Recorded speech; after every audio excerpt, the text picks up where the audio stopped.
যে নারী রান্না করার সময় তিনটি কাজ করবে ওই নারীর কপাল খুলে যাবে। আল্লাহ পাক রব্বুল আলামিন ওই নারীকে সম্পদশালী বানিয়ে দিবেন। আল্লাহ পাক রব্বুল আলামিন ওই নারীর ঘরে বরকত নাজিল করবেন। ওই নারীর ঘরে আল্লাহ পাক রব্বুল আলামিন রহমত নাজিল করবেন। অনেক মা বোনেরা এখন কিন্তু সংসারের ভিতরে সুখ চান, শান্তি চান, ঘরের ভিতরে রহমত চান, বরকত চান। বিশেষ করে যে সমস্ত নারীরা সংসারে বরকত চান তারা কিন্তু অবশ্যই এই তিনটি কাজ করবেন। দেখবেন আপনার ঘরের ভিতরে শান্তি আসবে এবং আপনার রান্না সুস্বাদু হবে এবং আপনার রান্না যারা খাবে তারাই আপনার প্রশংসা করবে।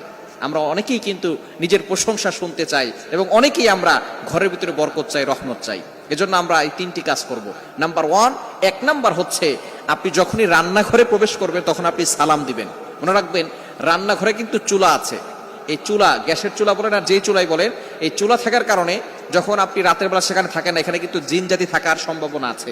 এই জন্য যখনই আপনি রান্নাঘরে ঢুকবেন তখনই সর্বপ্রথম 1 নাম্বার কাজ করবেন, সালাম দিবেন, আসসালামু আলাইকুম ওয়া রাহমাতুল্লাহ।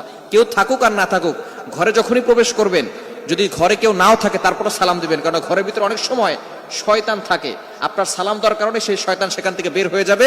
শয়তান আপনার ঘরের ভিতরে আর বসবাস করতে পারবে না, সেখান থেকে শয়তান বের হয়ে যাবে। আল্লাহ পাক রব্বুল আলামিন নিজে বলে দিয়েছেন, কোরআন খুলেন, আল্লাহ পাক রব্বুল আলামিন বলছেন 18 নম্বর পারা 17 নম্বর পৃষ্ঠার 13, 14, 15 নম্বর লাইন সূরাতুন